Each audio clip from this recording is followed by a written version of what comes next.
बसव पूजय माडुआ शरण रे बसव पूजय माडुआ माध्यान मने ओडिसी कर्तनु करे पडे इच्छा मरण दे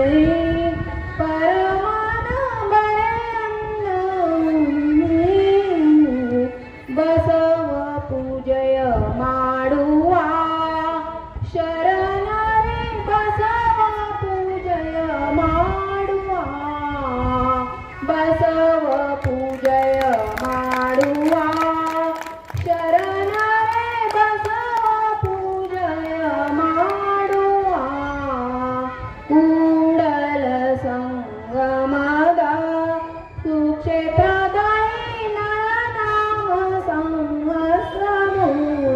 श्रावण शुद्ध पंचमीयंदु परमात्मनि अंते पडेदु उरियंदु कर्पूर नरगी देवनादि बयलाद बसव पूजय माडुआ शरण रे बसव पूजय माडुआ बसव पूजय माडुआ शरण बसव पूजय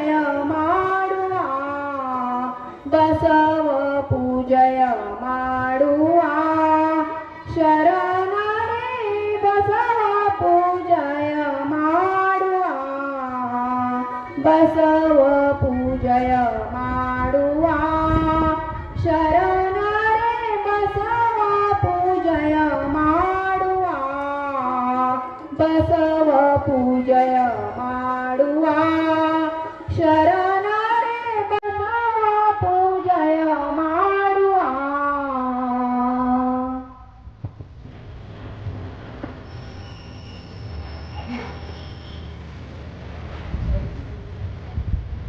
दीप प्रज्वलन व प्रतिमा पूजन या ठिकाणी संपन्न झालेलं आहे. तरी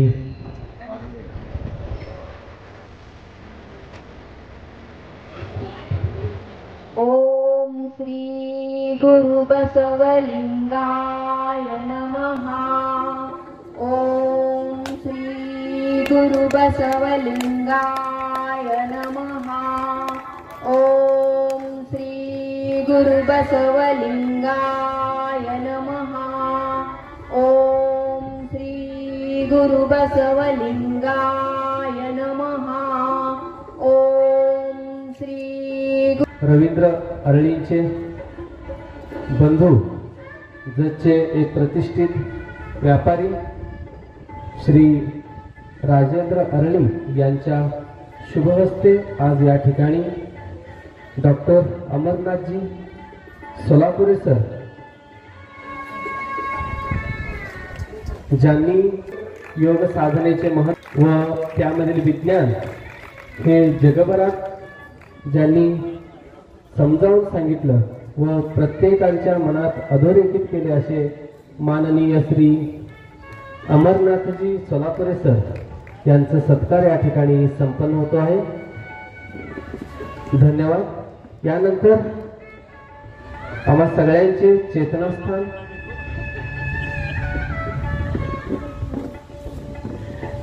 आजच्या कार्यक्रमाचे दिव्य सानिध्य मरुळशंकर देवरू यांचा सत्कार श्री जगज्योती बसवेश्वर महाराज बहुउद्देशीय सेवाभावी संस्था जतचे अध्यक्ष श्री बाळासाहेब तंगडी यांच्या शुभहस्ते या ठिकाणी संपन्न होतो आहे. मरुळशंकर देवरू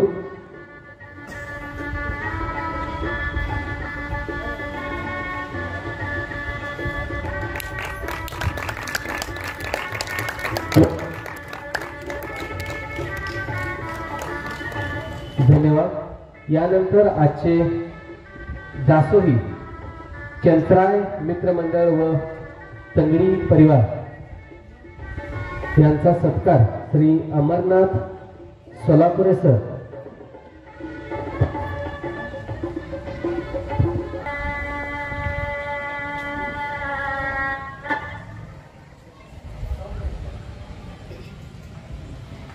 विश्वगुरु महात्मा बसवेश्वर, बसव मंचावरील आपले दिव्य सानिध्य मरुशंकर स्वामी आणि खास करून आपण त्यांचा ऐकायला अगदी उत्सुक झाला आहात जे आमचे गुरुवर्य आहेत आणि बसव तत्वामध्ये ते इतके तल्लीन झाले आहे की म्हणजे आपण आता त्यांचं ऐकल्यावरच लक्षात येईल असे आदरणीय अमरनाथजी सोलापुरे सर, ज्यांचा परिचय खूप मोठा आहे, ज्यांनी 4-5 पुस्तकं लिहिली आहेत, परिचय सांगतीलच आता.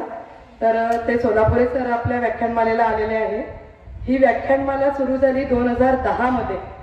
तेव्हा इतकं छोटं स्वरूप होतं, जसं एखादं रोपटं आपण लावतो. आणि बसवेश्वर युवक मंडळ म्हणून एक युवक मंडळ होतं, त्या युवक मंडळाचं रूपांतर आता बसवेश्वर जगज्योती सेवाभावी संस्थेमध्ये झालेलं आहे. आणि तेच मुलं आता तरुण झाले, युवकचे आता प्रौढ युवक झाले, परंतु सातत्याने दरवर्षी बसव जयंती साजरी करतात. आणि केवळ मिरवणूक न काढता ही बसव जयंती साजरी कशी करावी किंवा लोकांना कळावं बसवेश्वर कोण होते, कसे होते, त्यांनी काय सांगितलं, का सांगितलं आणि आजच्या काळात पण त्यांचं तत्वज्ञान किती उपयोगी आहे. तर ह्या सर्व दृष्टींनी केवळ मिरवणूक न काढता एक व्याख्यानमाला आपण सुरू करावी. त्यासाठी जास्तीत जास्त कष्ट घेतले धानाप्पा काका पट्टणशेट्टी. आणि हे सगळे जे मुलं आहेत त्यांनी म्हणजे ते नेहमी इतके कष्ट घेतात की सगळीकडे फिरायचं, वर्गणी करायची, पॅम्पलेट छापायचे, रिक्षा फिरवायचा, सगळी जबाबदारी अगदी स्वेच्छेने आणि खूप आत्मीयतेने करतात. तर त्यामुळे जतमध्ये हा कार्यक्रम आपण सगळे प्रेक्षक, आपण सगळे शरण बंधू भगिनी दरवर्षी बघतो. दरवर्षी तुम्ही सगळे साक्षी आहात आणि यावर्षी पण ही व्याख्यानमाला सुरू झाली आहे. आज हे पहिलं पुष्प गुंफलं जाणार आहे. तर आजच्या दिवसाचं प्रास्ताविक करून मी थांबते. फक्त 2 मिनिटं आपण सगळेजण उभं राहून पहलगाम मध्ये जो दुर्दैवी जी घटना घडली आणि अतिशय निर्घृणपणे जी हत्या झाली आणि केवळ धर्माच्या नावावरून, ऍक्च्युअली धर्म हा माणसांमध्ये सुसंवाद निर्माण करणारा असतो, धर्म माणसांमधलं प्रेम वाढवणारा असतो, परंतु धर्माचं नाव घेऊन अतिशय नीच कृत्य केलं गेलं. त्या दुर्दैवी लोकांच्या आत्म्याला शांती मिळावी म्हणून आपण सगळेजण 2 मिनिटं उभं राहून 2 मिनिट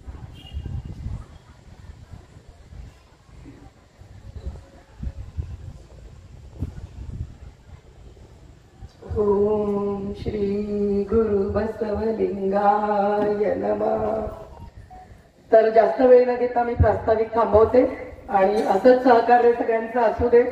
अशाच प्रकारे आपण चांगले चांगले कार्यक्रम ठेवत जाऊया आणि आपण थोड्याच वेळात सोलापुरे सरांचं ऐकूया.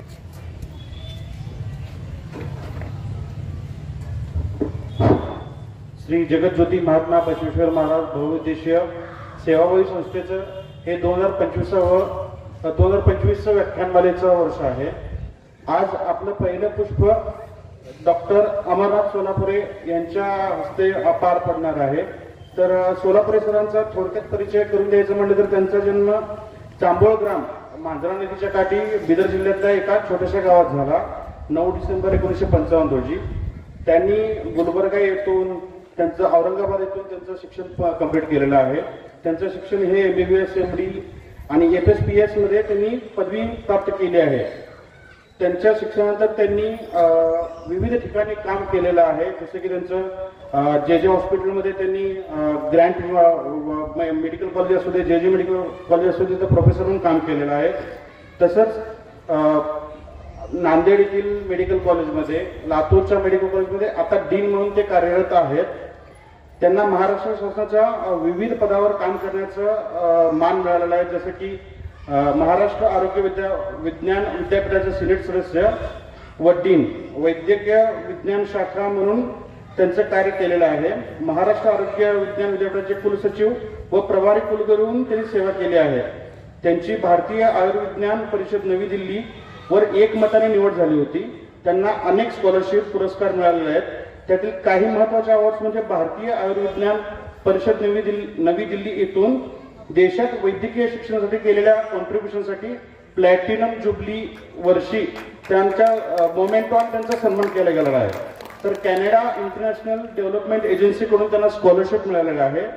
तर भारतातील, महाराष्ट्रातील, कर्नाटकातील नामवंत संस्थांकडून त्यांचं बसवभूषण, बसवरत्न, कायक दासोई, आदर्श डॉक्टर, आदर्श शिक्षक असे विविध त्यांना पुरस्कार आजपर्यंत मिळालेले आहेत. वैद्यकीय कॉन्ट्रीब्युशन त्यांचं म्हणायला गेलं तर त्यांचं भरपूर आहे. त्यातील महत्वाचं त्यांचं कॉन्ट्रीब्युशन म्हणजे त्यांनी आधुनिक वैद्यकीय शिक्षण तज्ज्ञ व संशोधक म्हणून तसेच तज्ज्ञ डॉक्टर म्हणून ख्याती प्राप्त केली आहे. त्यांचे नाव वैद्यकीय क्षेत्रातील जगप्रसिद्ध पुस्तकांपैकी एक टेस्ट ऑफ फिजिओलॉजी बाय गॅटन ह्या पुस्तकाच्या सल्लागार समितीमध्ये त्यांचं नाव उल्लेखित आहे. आणि आपल्या ह्या वैद्यकीय एवढ्या कॉन्ट्रीब्युशन सगळं करून काम करून त्यांनी इष्टलिंगाच्या बद्दल अध्यात्माबद्दल पण त्यांचं काम आहे. त्यामध्ये त्यांनी इष्टलिंग योग साधनेचे महत्व त्यामधील विज्ञान यावर प्रात्यक्षिक देशभर सादर करून इष्टलिंग योगाचे महत्व जनमानसात अधोरेखित केले आहे. सरांचा फक्त एवढंच नाही तर त्यांनी आतापर्यंत 7 ते 8 पुस्तक लिहिलेले आहेत. त्या महत्वाच्या पुस्तकामध्ये त्यांनी Basavadarshan, Basava the founder of Lingayat religion, Ishtalinga Yoga, Guruvachan, Basava Satyavachan, Ishtalinga Pujavidhi, long march हे अशी प्रसिद्ध पुस्तकं बसवपुराण त्यांची 9 कृती मराठी भाषिक बांधवांना महात्मा बसवेश्वरांच्या जीवन व चित्रणांचे वस्तुनिष्ठ दर्शन घडवलेले आहेत. असे विविध कॉन्ट्रीब्युशन त्यांनी आतापर्यंत केलेले आहेत. तर एवढे सगळ्या बाजूने परिपक्व असं आपल्याला आज व्याख्याते म्हणून आपल्याला पहिल्या पुष्पाला मिळाले आहेत. मी आमच्या संस्थेकडून सर तुमचं स्वागत करतो. धन्यवाद. आहे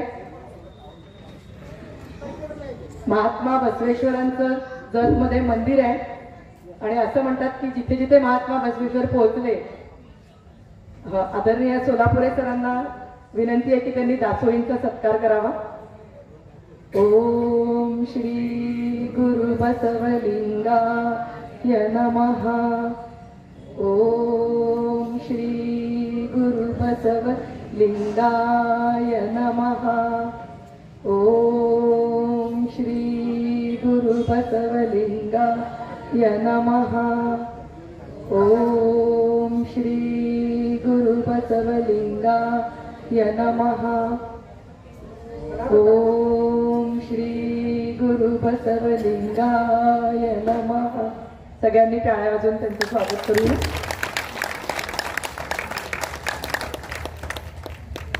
महात्मा बसवेश्वरांची मूर्ती भेट स्वरूपात त्यांना दिलेली आहे.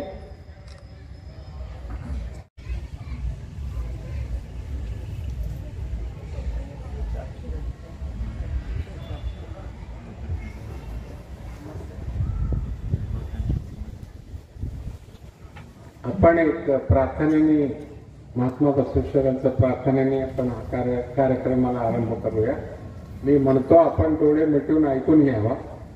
जेव्हा ओम श्री षड्गुणेश्वर संपत्कर मनोळा अकार उकार नाद बिंदू घोष शांत शांत अष्टाक्षर प्रणव स्वरूपा बकार मूलद भवहर गुरु सकार वे सकल चैतन्यात्मक लिंगवागी वकार वे सकलवती सुअमानुभाव मूर्ति जंगमा इंती गुरु लिंग जंगमद ऐक्य स्वरूपा बसव बसव बसवा बसव मंगलकारी बसव बहुदुःखहारी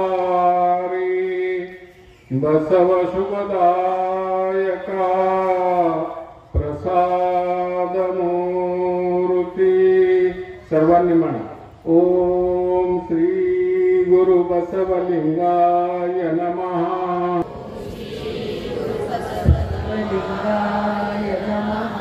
ओम श्री गुरु बसवलिंगाय नमः. ओम श्री गुरु बसवलिंगाय नमः.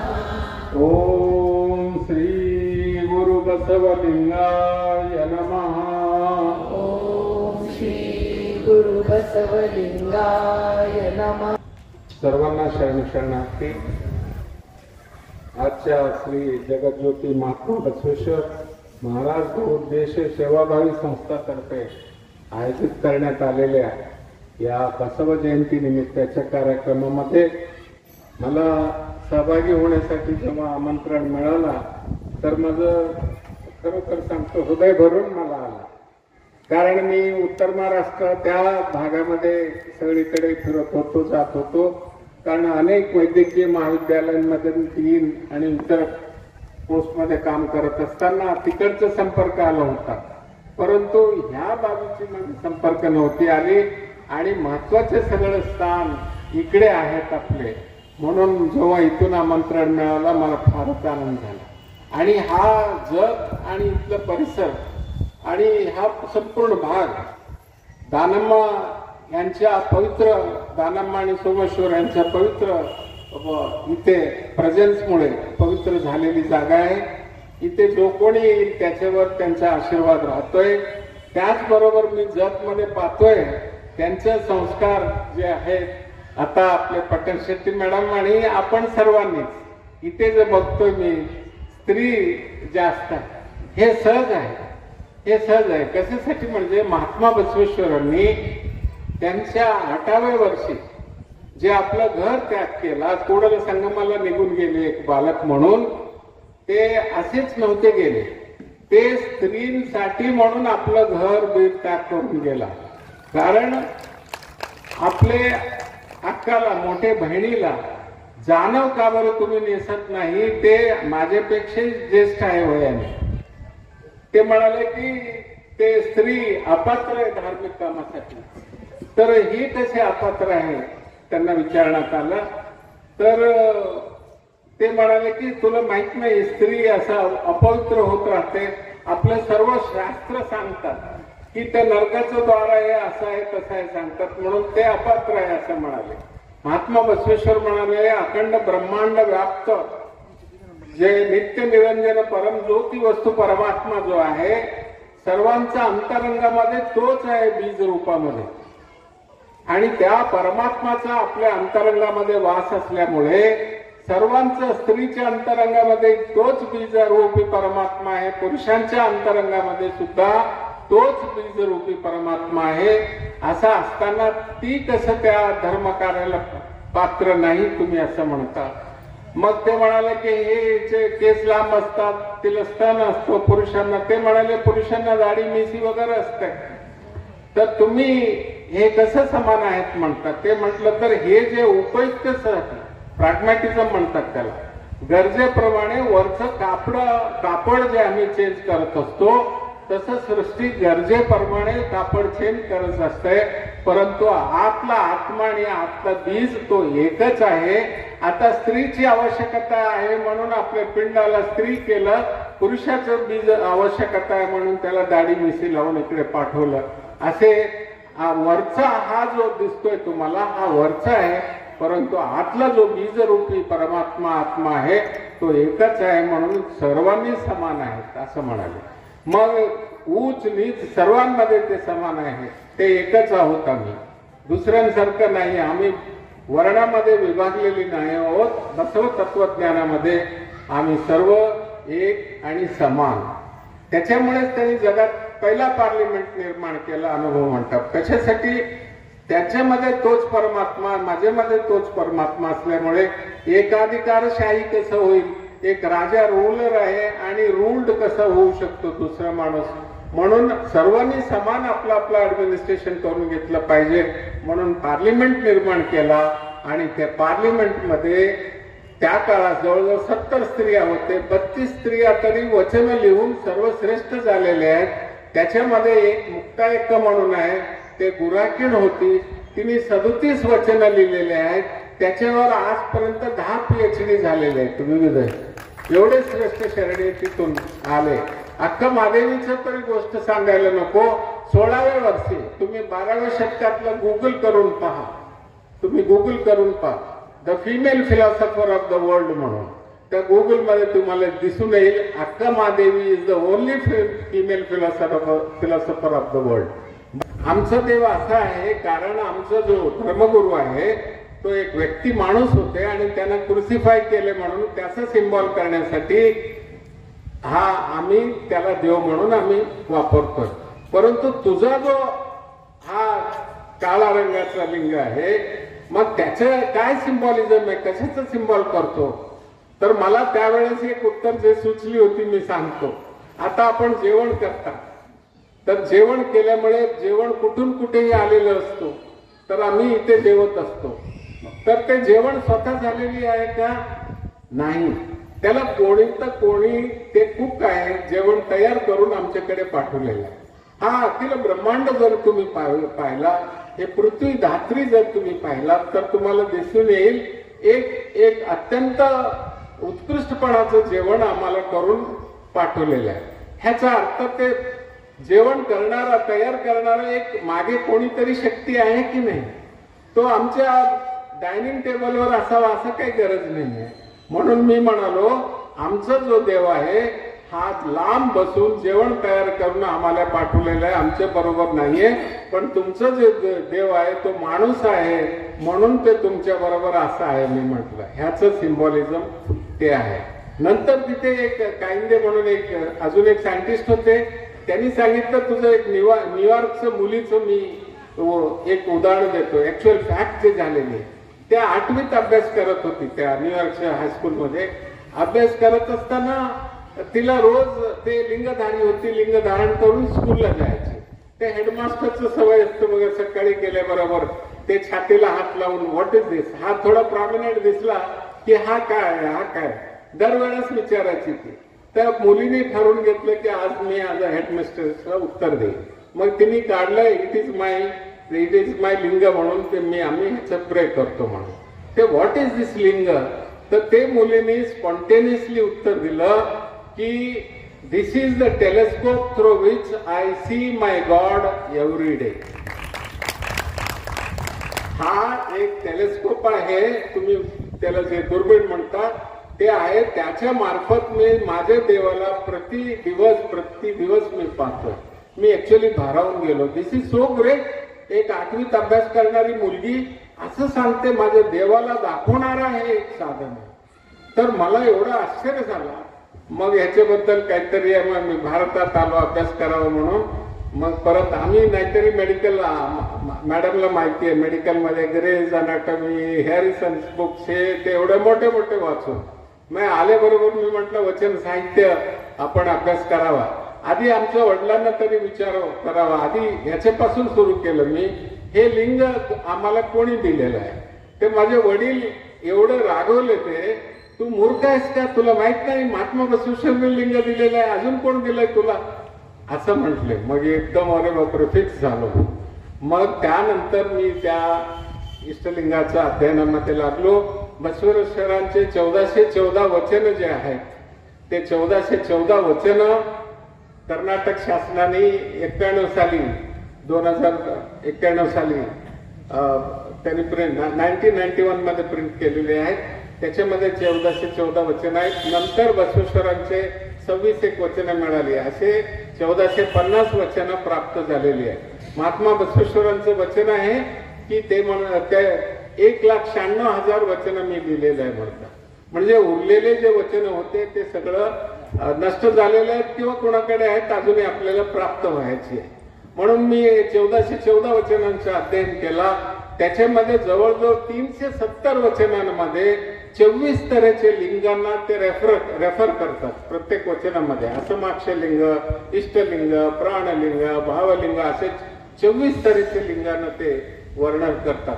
म्हणजे मला वाटलं की जवळजवळ ते वचनाची संख्या 370 वर येते आता ते पाहिलं तर. म्हणजे जवळजवळ 30% वचनांमध्ये लिंगाचा उल्लेख आहे, तेही महात्मा बसवेश्वरांचे.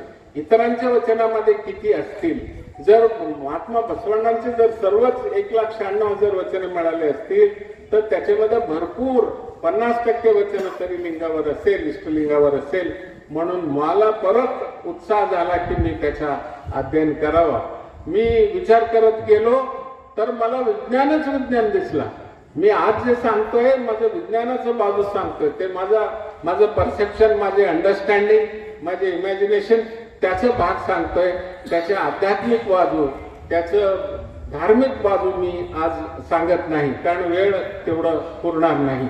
म्हणून मी तुम्हाला अत्यंत महत्वाचं वैज्ञानिक गोष्ट सांगतो. उद्या सकाळी मी इष्टलिंग योग करणार आहे.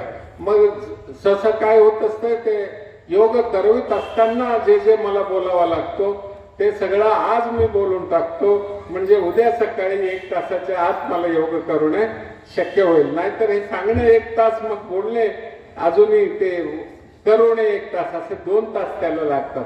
वास्तव पाहता 6 दिवस झालं तरी ते पूर्ण करता होत नाही, परंतु एवढ्या वेळेमध्ये आपण पूर्ण करायचा प्रयत्न करू. म्हणून आज मी विज्ञानाचं सांगतो. सर्वात पहिलं मी वाचलो, मी ಗಾಂಧಾರಿ ಮಾಂಧಾರಿ ಅಮ್ಮ ಓ ರಾತ್ರಿಯಲ್ಲಿ ಲಿಂಗವ ಪೂಜಿಸಬೇಕು, ಊರ ಕೋಳಿ ಕೂಗದ ಮುನ್ನ ಲಿಂಗವ ಪೂಜಿಸಬೇಕು, ಕಾಡನವಿಲು ಒದರದ ಮುನ್ನ ಲಿಂಗವ ಪೂಜಿಸಬೇಕು, भृंगी पुष्पव मुठी निर्माल्यवागದ मुन्न लिंगव पूजिसಬೇಕು म्हणतात बसवेश्वर आपल्या वचनामध्ये. तुम्हाला इथे मला जाणीव आहे की आपण जवळपास कन्नड तुम्ही सर्वच जाणतात. तर ह्याचा अर्थ काढला तर असा होतो की ऊर कोळी कुगद म्हणणं म्हणजे जवळपास कोंबडा जो बांग देतो सकाळी 5 वाजल्याच्या आसपास त्याच्या अगोदर तुम्ही पूजा करा म्हणतात. आणि म्हणतात गांधारी मांधारी अंबा अहोरात्री अहोरात्री. मी म्हटलं महात्मा बसवेश्वर आम्हाला असं कसं सांगू लागले की सगळे सांगतात संधी काळामध्ये सकाळी सकाळी सूर्योदयाच्या पूर्वी पूजा करा किंवा संध्याकाळी पूजा करा, जेव्हा सूर्य बुडत असतो त्यावेळेस पूजा करा म्हणतात. तर हे आम्हाला अहोरात्री पूजा करा म्हणतात. तर हे कसं शक्य आहे मी वाचू लागलो. नंतर आता एक पुस्तकाचा उल्लेख झाला, तो इंटरनॅशनल टेक्स्टबुक आहे आमच्या वैद्यकीय डॉक्टरांसाठी.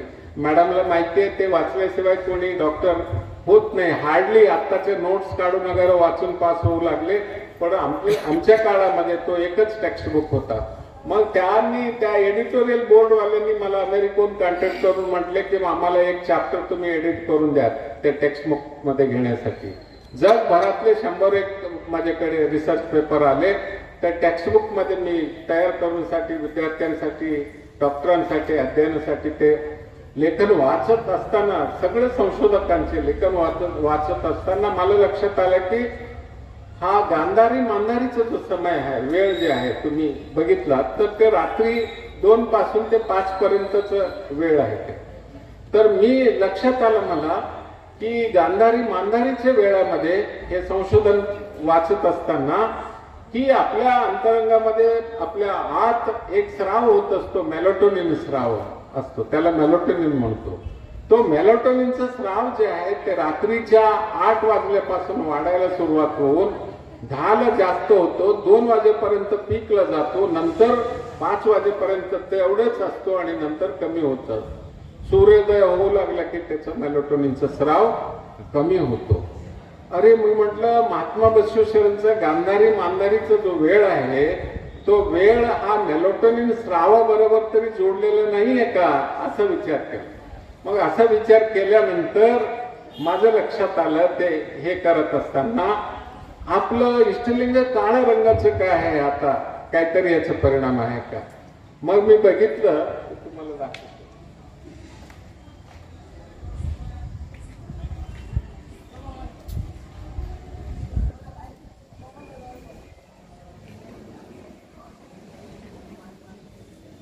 मी आधी हे सर्व ऑनलाईन वर दाखवायचं, आपल्या हा LCD प्रोजेक्टरवर दाखवायचं, पण कुठे गेलं तर लाईट राहते कुठे राहत नाही, मग मध्येच प्रॉब्लेम होतो. म्हणून मी आता ते UN मध्ये इस्रायलचे प्राईम मिनिस्टर ते आपलं जे केस प्रेझेंट करत होते ते चार्टवर करत होते.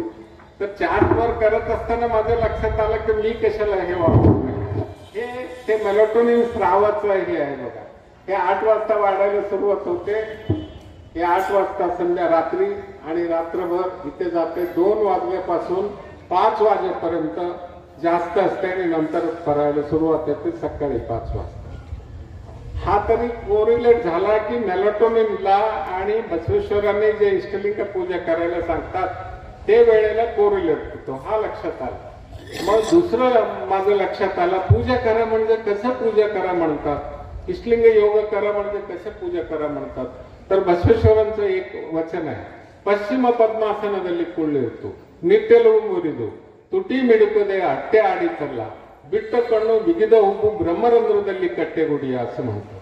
म्हणजे ते म्हणतात तुम्ही उत्तर दिशेला मुख करून बसा. पश्चिम पद्मासनದಲ್ಲಿ ಕುಳ್ಳಿರ್ತು म्हणजे तुमचं पश्चिम चक्र जो ह्या बाजूला असतो त्याच्यात बसा. हे पश्चिम चक्र पश्चिमाला फेस करू द्या, असे उत्तर दक्षिणेला तुम्ही आपला चेहरा करून बसा मग त्यावेळेस तुमचं बिट्ट कणू बिगद उभू म्हणजे अनिमिष दृष्टी, जे दृष्टी असतो लहान डोळे करून महात्मा बुद्धाचं जे दृष्टी आहे त्या दृष्टी लावून तुम्ही इष्टलिंगाला पहा, म्हणजे तुमच्या ब्रह्मरंध्रामध्ये साक्षात संगमनाथाचा प्रत्यक्ष होतो. म्हणजे तुटी मिडकं जे म्हणतात एवढा उत्तर दिशेला चेहरा करून बसा आणि बेन्नेलुबू मुरलू म्हणजे सरळ असं बसून फक्त ते लिंगाला पहा म्हणतात. त्या लिंगाला पाहिलं तर मंत्र तंत्र काहीच बोलू नये, फार सिंपल आहे. लिंगाला पाहिलं तर तुमच्या मस्तकामध्ये साक्षात परमात्माचा साक्षात्कार होतो असे म्हणतात. आणि म्हणजे हे फार सिंपल आहे. हा इष्टलिंग पूर्ण बघा म्हणाले. मग इष्टलिंग पूर्ण बघितलं तर काय पाहायचंय, ते काळा रंग आहे ना, ते काळा रंग पूर्ण आपल्या अंतरंगामध्ये घ्यायचं. म्हणून रात्रीच्या वेळी 8च्या नंतर 2च्या नंतर 5 वाजेपर्यंत तो बाहेरचा अंधूक असतो. त्या अंधारामुळे आमच्यामध्ये मेलाटोनिनचा हा स्राव येत असतो आणि हे स्राव थोडं तरी वाढवायचं झालं तर त्याला लिंगाचं जर हा इष्टलिंगाचा काळापणाचा जोर पडला तर हा मेलाटोनिनचा स्राव अजूनही जास्त होतोय. म्हणजे आता साधारण लहानपणामध्ये 3-4 वर्षापर्यंत रात्रीच्या 2 वाजता तर 250 पिकोग्रॅम असते असं म्हणतात. तर 250 पिकोग्रॅमचं जर 251 पिकोग्रॅम जर झाला तर तुमच्या जीवनामध्ये जे परिवर्तन ते आणतंय ते अद्भुत आहे. मी आता सांगणार आहे मेलाटोनिनचं एवढं का बरं मी हे करतोय, तर ते एवढा अद्भुत परिणाम आणतं तुमच्यामध्ये. मेलाटोनिन काय काम करतंय बघूया त्यानंतर. मग त्याचं ते कुठून येतं त्याचं उगम आपण पाहूया. बसवेश्वरांनी ते पाहिलेले आहे की नाही ते बघूया. हा मेलाटोनिन जर थोडं जरी वाढला, सर्वांमध्ये असतंय, रात्री सर्वांना येते, सर्वांमध्ये ते असतंय, परंतु त्यांचा प्रश्न आहे की ते थोडं कसं वाढवावं. तर ते थोडं वाढलं तर आपल्यामध्ये परिणाम किती अद्भुत येतात ते बघायचं आहे. म्हणजे मेलाटोनिन काय महत्वाचं काम करतं. एक तरी हा मेलाटोनिन स्राव झाल्यावर तुमचं पूर्ण ब्रेन मध्ये फिरते, तुमच्या मेंदूमध्ये फिरते, त्यानंतर पूर्ण शरीरात तुमच्या रक्तात वाहून सगळीकडे जाते. मग तिथे जाऊन कोशाला ते पोहोचते, प्रत्येक कोशाला. मग ते पोहोचल्यावर काय होतंय, प्रत्येक कोशाला जर पोहोचलं तर काय होतंय तर तुम्ही पहा. सर्वात पहिला जो काम करतो तो मनामध्ये, तुमच्या मनात शांती आणि तुमचे जे बायोसायकल्स असतात, डेली बायोरिदम्स म्हणतो त्यांना. बायोरिदम्स म्हणजे तुमचं संध्याकाळी ब्लड प्रेशर वाढतो, सकाळी कमी असतो, सकाळी तुमचे काही रक्तकोश जास्त वाढलेले असतात, संध्याकाळी कमी होतात. स्त्रियांमध्ये मासिक धारणा येते, आम्ही रात्री झोपतो, दिवसा उठतो. These are all our life cycles आहे. हा लाईफ सायकलच रेग्युलेट करतो. त्याच्यापेक्षा महत्वाचं म्हणजे वेळ आणि स्थळाचं आम्हाला त्याचा अनुभव देतो हा मेलाटोनिन स्राव. आणि जास्त झालं तर हे सगळं जास्तच करणार ते. त्याच्यामुळे एवढं अद्भुत हा पहिला काम आहे. दुसरं त्याचं काम काय, तुमची इम्युनिटी वाढते, विशेष करून व्हायरस इन्फेक्शनच्या विरोधात. ते इम्युनो मॉड्युलेटर म्हणून काम करते प्रत्येक कोशामध्ये. मग इम्युनिटी वाढल्यामध्ये विशेष करून व्हायरलला जर मेलाटोनिन तुमच्या अंगात जर जास्त झाली तर तुमच्या इम्युनिटी वाढते. इम्युनिटी जर वाढली तर तुम्ही व्हायरसचे रोगाणू जे आहेत त्याला तुम्ही मारू शकता. जसं कोविड-19 झाला, स्वाईन फ्लू आहे, इव्हन डेंगी आहे, असले आजार जे आहेत हे तुम्हाला येणार नाही. आलं तरी ते कमी प्रमाणात येतील. मग हे तुम्ही बघा, मी त्यावेळेस मला वाटतं रिटायरमेंटचं पूर्वीचं गोष्ट होतं, मी रोज कोविड-19चं वार्ड राऊंड घ्यावा लागत असे. डीन असल्यामुळे त्याचं रिपोर्टिंग हे सगळं माझ्या हस्ते जावं लागत होतं. सर्व सांगायचे मला, डॉक्टर साहेब तुमचं वय झालेलं आहे, तुम्ही राऊंड घेऊ नका. तर मी म्हटलं बघूया तर काय होतंय, कारण आपण एकेवर निष्ठे ठेवून आहोत, तर ते निष्ठेपोटी तरी काय होत आहे पण पाहूया. म्हणून मी राऊंड घ्यायचं. सगळे वेळ जे कोविड-19चे सगळे वेळ जेवून गेले, काही झालेलं नाही, सेफली मी बाहेर. ते इम्युनिटी वाढते. आणि सर्वात महत्वाचा आपल्या जीवनाचा जेनेटिक कोडिंग झालेल्या वयाचा, कोणता माणूस 60व्या वर्षी मरेल, कोणता माणूस 70व्या वर्षी मरेल, ते एजिंगचं हे सिस्टम आहे. ते जीन मध्ये कोड होतात. तुम्ही किती जरी ॲथलेटिक असाल, हेल्दी असाल, त्या दिवशी तुमचं अंत ठरलेली असते. परंतु हा मेलाटोनिन स्राव जर वाढला तर हा एजिंगचा जो कोडिंग झालेला आहे तो कोडिंग चेंज करते, त्याला एकट्यालाच ताकद आहे आणि तुमचं वय वाढवतंय. किती वाढवतंय म्हणजे 10%, 10 ते 25% ते तुमचं वय वाढवत असतं. तुम्ही 60 वर्ष तुमचं कोडिंग झालं असेल, साधारण 250 ऐवजी 51 पिकोग्राम तुमच्यामध्ये मेलाटोनिन आलेलं आहे दर दिवशी, तर ते 10%ने वाढलं तरी तुम्ही 66 वर्षपर्यंत जगणार. 80 वर्षाचे जर तुमचं कोडिंग झालं असेल तर तुम्ही 100 वर्षपर्यंत जगणार. म्हणजे मी हा जो सर्वात महत्वाचा लिव्हर ट्रान्सप्लांट करतो मी, 1 कोटी 2 कोटी खर्च येतो, किती वेळाचा मी गॅरंटी देतो? 2 वर्ष 5 वर्ष त्याच्यात तुम्हाला जावं लागतं असं सांगतो. पण काही न करता तुमचं मेलाटोनिन जर वाढवला तर तुमचं वय 6-10 वर्षापासून ते 20 वर्षापर्यंत वाढून मिळतोय. हे आपल्या शरीराला हे खरं आहे की नाही? आपल्या लोकांमध्ये आपण पाहायचं झालं तर आम्ही इष्टलिंगधारी आहोत. सर्वांमध्ये जर लिंग जर आमचं मेलाटोनिन वाढवत असेल तर हे खरं आहे की नाही आपण पाहायला पाहिजे. एक आमचा इंटरनल सर्वे आहे, हा भारतामध्ये हा हिमालयामध्ये राहणाऱ्यांना सोडून आणि काही पॉकेट्स आहेत त्यांना सोडून सर्वात ॲव्हरेज वय जास्त असणारा जर एखादा जनांग असेल तर हा लिंगधारींचं जनांग. तेवढं लांब जाऊ नका, तुमचं उदाहरण तुम्ही पाहून घ्या ना. आमच्या भालकीचे आप्पा जे होते सद्गुरू चन्नबसवेश्वर पट्टदेव 108 वर्ष जगले. शिवाजी शिवकुमारजी होते आपले तुमकूरचे 107 त्यांच्या 107व्या वर्षी मी त्यांच्या बरोबर बसून इष्टलिंग योग करून घेतलेला 5 वाजता सकाळी. तर मी त्यांना भेटल्या वेळेस ते 107 वर्षाचे होते आणि पूर्ण अकाउंट ते आपले पाहत होते आणि ते जगले 111 वर्ष. आणि कोणालाही पाहून घ्या, आता हे महाराज आहेत ना, मला वाटतं सहज 90च्या आसपास पोहोचले असतील ते, जरी दिसत असतील तर. आणि माझे वडील राहिले 98, आई राहिली 86. असे तुमच्याही घरामध्ये पाहून घ्या. ह्याचा अर्थ असा एक होतो की हे जे धारक आहेत किंवा त्यांचे वंशज आहेत, जेनेटिकली त्यांच्यामध्ये आलेले असते. तुमचे पूर्वज जे होते 12व्या 13व्या 14व्या शतकामध्ये हे इष्टलिंग धारण केले असतील, तो तुमचं जेनेटिक गुणधर्म झालेले. आज जरी तुम्ही लिंग नेसत नसाल तरी देखील तो जेनेटिक आलेला आहे, म्हणून तुमच्यामध्ये जास्त वर्ष राहण्याची शक्यता जास्त आहे, म्हणून जास्त वेळ तुम्ही जगता.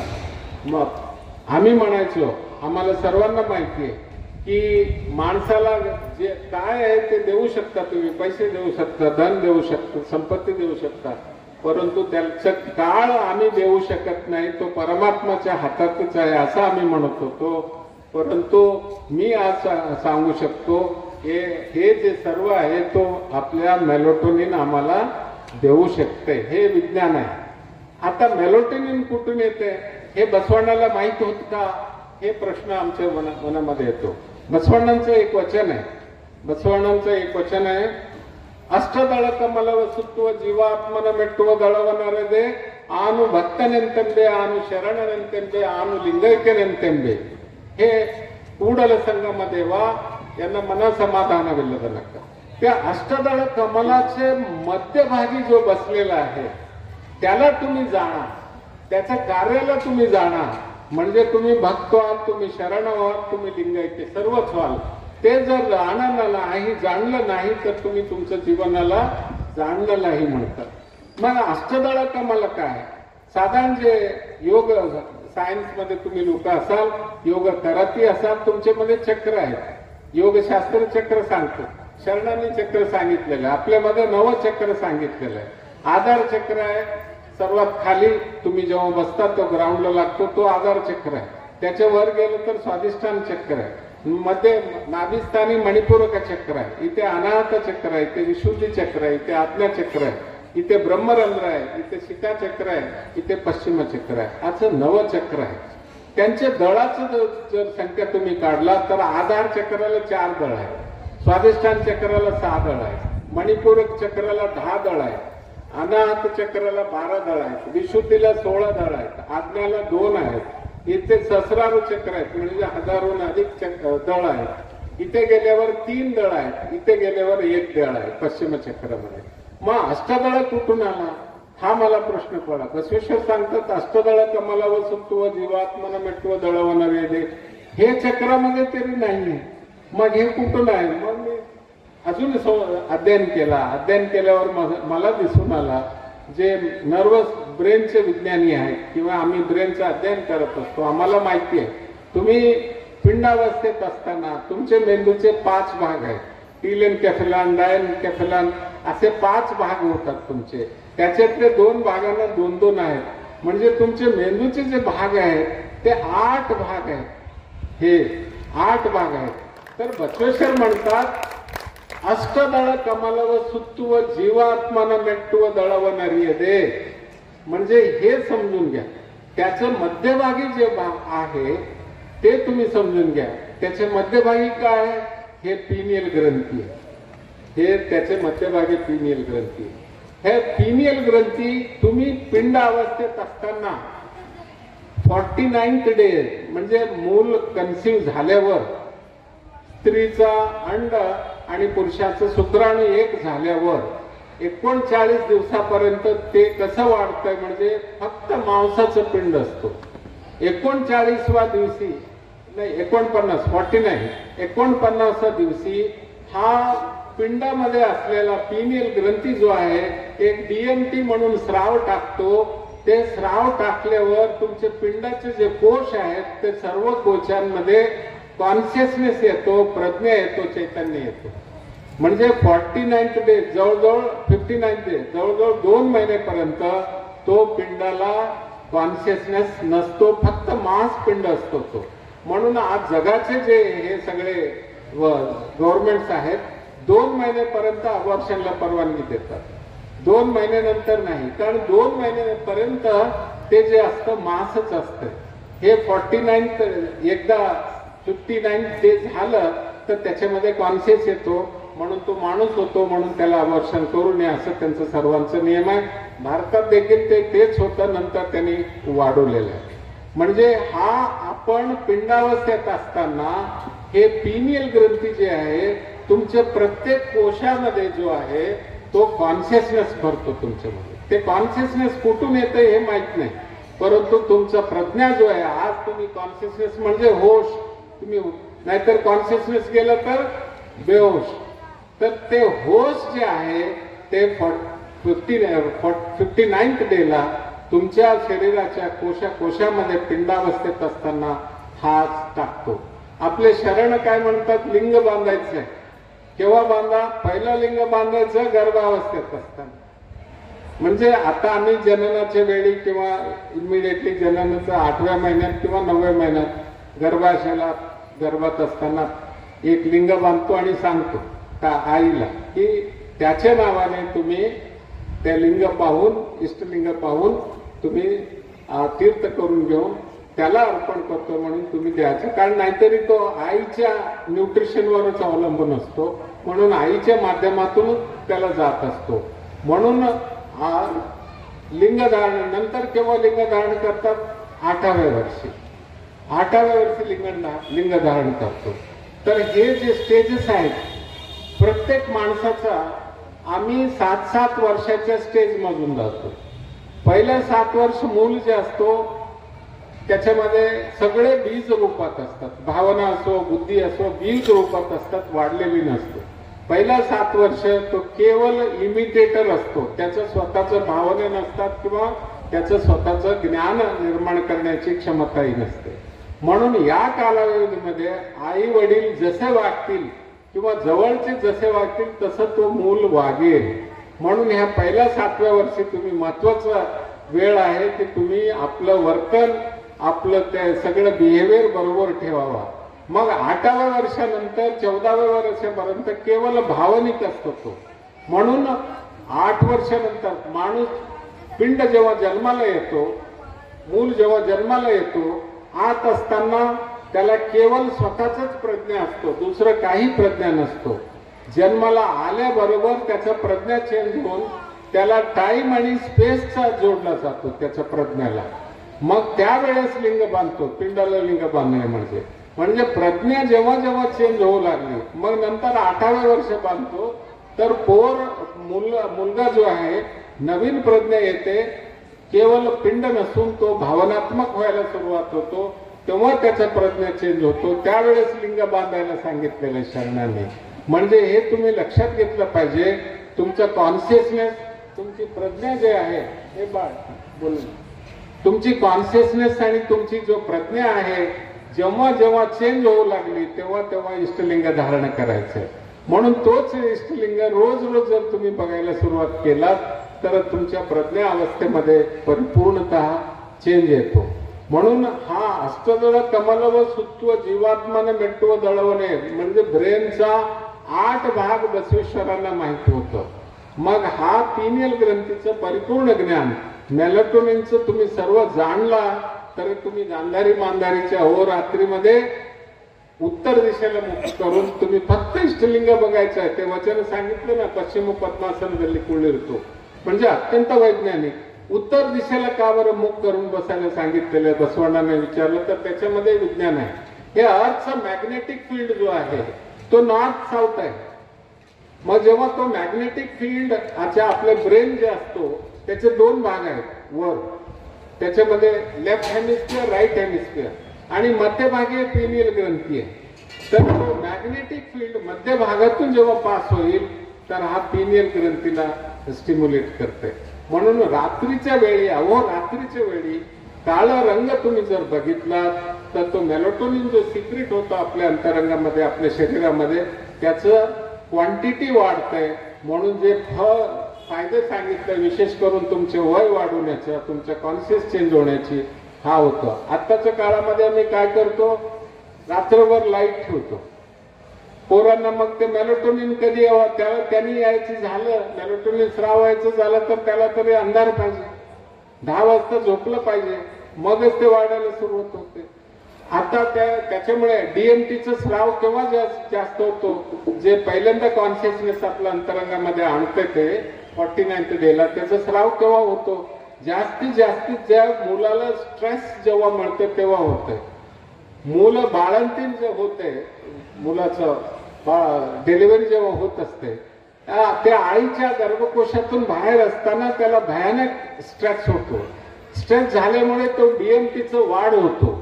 डीएमटीचं वाढ झालं की त्याला प्रज्ञा, ज्ञानोदय होतं. कधी कधी महात्मा बुद्ध वगैरे 1 वर्ष 2 वर्ष उपास केले, बॉडी स्ट्रेस मधून गेला, तेव्हा ते डीएमटीचं स्राव परत आला, म्हणून त्याला ज्ञानोदय झाला. आता हल्लीची आई काय करतात, सिझेरियन सेक्शन. मग ते मुलाचं जन्माला येताना डीएमटीचं वाढ कुठे मिळेल, त्याला मिळणार नाही. म्हणून जे नॉर्मल डिलिव्हरी जर ते केले तर मुलांचा प्रज्ञा अवस्थेमध्ये प्रज्ञा सुपिरियर कॉन्शियसनेस होतो त्याचा, रादर दॅन नॉर्मल. म्हणून आपण शक्यतोवर सर्व डॉक्टर बहिणींनी जर इथे बसले असेल तर नॉर्मल डिलिव्हरीचं एक ट्रायल तुम्ही त्यांना द्या.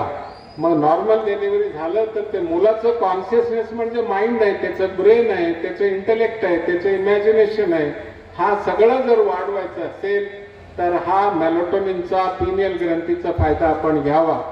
हे जे पिनियल ग्रंथीवर काम झालेली आहे, धारवाडचे कुमारस्वामीजी होते, ते पिनियल ग्रंथीचे मास्टर होते. त्याला मुक्कर्णा म्हणायचे, ते 3rd आय. पिनियल ग्रंथी जे आहे 3रा आहे असं म्हणतात. आणि तुम्ही जास्त तप केलं तर काय 3रा आय उघडतो तुमचा असं म्हणतात. तर हा 3रा आय जर उघडला, पिनियल ग्रंथी जर हायेस्ट स्टिम्युलस झालं तर तुमच्या अंतरंगामध्ये ज्ञानाचा प्रकाश होईल. तुम्हाला डेफिनेटली एनलाइटनमेंट ज्याला म्हणतो, ज्ञानोदय ज्याला म्हणतो, तो ज्ञानोदय होईल. म्हणून आपण साधारणतः गांधारी मांधारीच्या अहोरात्रीमध्ये पूजा केलं पाहिजे, इष्टलिंग पाहिलं पाहिजे आणि त्याच्यावर थोडं तीर्थ करून घेतलं पाहिजे. ते तीर्थ घेतलं पाहिजे. तीर्थाला लई महत्व आहे. त्याला पादोदक म्हणायचे, त्याचा गैरउपयोग झाला म्हणून मी पादोदक शब्द वापरत नाही. ते लिंगोदक म्हणा किंवा तीर्थ म्हणा. हा लिंगोदक कशासाठी फायद्याचे, तुम्ही जेव्हा त्राटक करता किंवा इष्टलिंगाला अनिमिष दृष्टीवरून पाहता, आपल्या रेटिना म्हणून आहे, डोळ्यामध्ये रेटिना आहे, त्या रेटिनामध्ये 30 प्रकारचे कोश आहेत. त्याच्यामधल्या 8 प्रकारचे कोशांना रोग निवारक शक्तीचे किरण बाहेर टाकण्याची क्षमता आहे. तुम्हाला आठवत असेल तुमच्या आजीने जेव्हा सांगितलं तुम्ही काहीतरी ताप बीप आलं तर महाराजांकडे जाऊन दृष्टी घेऊन या म्हटलेलं आहे. ते कधी सांगत नव्हती की त्यांचं पाय पकडून या, त्यांचं काहीतरी करून या. आजही दृष्टी घेण्याची आहे ब्रह्मकुमारीज मध्ये. ते पाय पडू देत नाही, दृष्टी देतात ते. हा दृष्टीमध्ये हिलिंग पॉवर आहे, आपल्यामध्येच आहे. म्हणून तुम्ही जेव्हा इष्टलिंगाला जेव्हा पाहता त्याच्यावर त्या 8 प्रकारचे कोशांवरून किरण येऊन पडतात. मग ते किरणाचे लिंगावर जमा होतात. तुम्ही त्याला तीर्थ करून घेतलात तर तुमच्या अंतरंगामध्ये जातात आणि तुमच्यातले जे रोग आहे तो रोग मिटून जातात. हा रोग असलं तर काही गोळ्यांवर असतील तर कमी गोळी लागतील आणि ते तीर्थाचा हात तुमच्या हार्ट प्रॉब्लेम असेल तर थोडं छातीवर लावा किंवा पोटावर लावून घ्या. डायबेटीस वगैरे असेल तर तुम्हाला गोळ्या तरी 100% कमी लागतील आणि ते आजारच येणार नाही. असं त्याच्यामधला हा फार महत्वाचं गुण आहे. आता दुसरं त्याचं एक विज्ञान इष्टलिंग सारे जगाचे लोक आता तुम्हाला आता स्त्रिया जास्त असल्यामुळे ते सांगतो मी इथे की लग्न होऊन तुम्ही तुमच्या सासरवाडीला आल्याबरोबर डाव्या पाय पुढे ठेवून जर तुम्ही आत गेलात दाराच्या आत तर तुमची सासूबाईने तुम्हाला बाहेर पाठवलेली. जा पनवती आली म्हणाली ती पहिलंच उजवा पाय आत टाकू नये म्हणायचे. असे असताना महात्मा बसवेश्वर डावा हातात लिंग कावर पकडून पहा म्हणतात. इष्टलिंग पूजा करा डाव्या हातात पकडतो. हा फार महत्वाचा आहे. सर्वांना प्रश्न आहे. आता महाराज सांगत असतील अनेक ठिकाणी की उजव्या हातात तीर्थ घे, उजव्या हातातून प्रसाद घे, डाव्या हातात नको. डावा हात स्वच्छ ठेवला पाहिजे. तुम्ही कशासाठी वापरतो सर्वांना माहिती आहे, परंतु हल्ली सर्व स्वच्छ ठेवण्याची प्रक्रिया साधनं आपल्याकडे आहेत. स्वच्छ ठेवलं पाहिजे. परंतु उजव्या हाताला एवढं महत्वाचं काय? रफली सांगायचं झालं तर तुमचं हृदय जो असतो तुमचा डाव्याकडेच असतो. तो 3 वेळा झटका दिला तर तुम्ही राहणार नाही असं आम्ही सर्वांनीच म्हणतो. तर हा जो आहे हा डाव्या हातातला तेवढंच नाही, हा दृष्टीशास्त्रज्ञ जे आहेत आपल्याला डॉक्टर लोक जे आहेत त्यांना माहिती आहे हे 2 डोळे आहेत. हे उजवा डोळा आहे, हे डावा डोळा. आता उजव्या डोळ्यातले जे किरण येतात आम्ही पाहिलं एखादं वस्तू तर ते किरण येतात इथे येऊन हे लालचं बघा क्रॉस होऊन हा डाव्या मेंदूला चाललेले आहे. उजव्या डोळ्यातून येणारी आणि डाव्या डोळ्यातून येणारी इथे क्रॉस होऊन उजव्या मेंदूला चाललेली. आम्ही इष्टलिंग कोणत्या हातात पकडतो? डाव्या हातात पकडतो. म्हणजे त्याचे किरण कुणाकडे जातात? ते उजव्या मेंदूला जातात. हा दोन्ही मेंदूच्या कामामध्ये लई फरक आहे. जरी ते एकत्रित मिळून काम करतात. आता आपला जो बाहेरचा जो ज्ञान आहे तो एकत्र मिळून काम केलेलं आहे, परंतु हे दोन्ही मेंदूचं कार्य जो आहे लई भिन्न आहे दोघांचं. आता हे बघा हे वैज्ञानिक आमच्या मेडिकलच्या बुकमध्ये जे दिलेलं आहे हा उजवा मेंदू आहे आणि हा डावा मेंदू. ह्याचे 20 कामं ह्याचे 20 कामं दिलेले आहे. त्याच्यातलं महत्वाचं मी सांगतो. डाव्या मेंदूमध्ये भाषा आहे. आता मी जे बोलू लागलो ना हे भाषा तिथे निर्माण होतो. जर तुमच्या मेंदूमध्ये क्लॉट जाऊन बसला, रक्ताचा कण जाऊन बसला तर तुम्हाला हेमिप्लेजिया होणार. तो डाव्या मेंदूमध्ये बसला तर आधी पहिल्यांदा जातो तुमच्या भाषा, त्याचं जबान बंद पडली म्हणतो अर्धवांगामध्ये. म्हणजे भाषा इथे निर्माण होतो आणि त्याच्यामध्ये गणित आहे. डाव्या मेंदूमध्ये मॅथमॅटिक्स आहे. मॅथमॅटिक्स म्हणजे काय? 1 2 3 4 हे संख्या जे आहेत ते आम्ही मोजतो. ते काय दाखवतात? एकापेक्षा 2 मोठा आहे, 2 पेक्षा 3 मोठा आहे. म्हणजे भेद करण्याची जो भेदबुद्धी आहे तो लेफ्ट ब्रेन मध्ये आहे आणि ते कॉन्शियसनेसला. थर्ड त्याच्यामध्ये सर्वात महत्वाचं जे आहे स्वार्थाची बुद्धी आहे. त्याच्यामध्ये आपल्याकडे जे एखादं वस्तू असलं तेच वस्तू दुसऱ्यांच्या घरी पाहिलं तर आम्हाला वाटतं ते आमच्या घरात पाहिजे. अरे बाबा तुझ्याच घरात आहे, तू पाहिलं नाहीस का? तर नाही तेच पाहिजे मला. ते काहीतरी वेगळं दिसतोय मला, तेच वस्तू आहे वास्तवात. अशी जे भावना आहे, अशी जे मनोवृत्ती आहे तो डाव्या मेंदूमध्ये. उजव्या मेंदूचं काय? हा मन शांत करतो. तो म्हणतो तो लय झाला तर शांत बस, शांती निर्माण करतो मनामध्ये. आणि दुसरं काय करतो उजवा मेंदू? कलागुण आहेत त्याच्यामध्ये. म्हणजे पेंटिंग आहे, संगीत आहे, हे सगळं आपल्या ज्ञानामध्ये येत नाही. ज्ञानाच्या पलीकडे आम्ही जो म्हणतो तसला कलागुण हा उजव्या मेंदूमध्ये आहे. आणि तिसरं महत्वाचं गुण आहे त्याच्यामध्ये क्रिएटिव्हिटी आहे, नवीन निर्माण करणारी क्षमता त्याच्यामध्ये आहे. म्हणून ते जे काही लोक नवीन निर्माण केलेले आहेत त्या सर्वांमध्ये हा राईट हेमिस्फिअर मोठा असलेला बघितण्यात आलेला आहे. It is bigger than. आणि सुदैवाने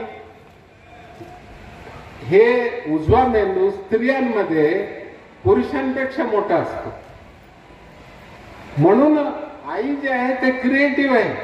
मुलांना जन्म देते हेच क्रिएशन आहे सर्वात पहिला. उगच म्हटलेलं नाही जननी जन्मभूमी स्वर्गादपी करी असे म्हणून.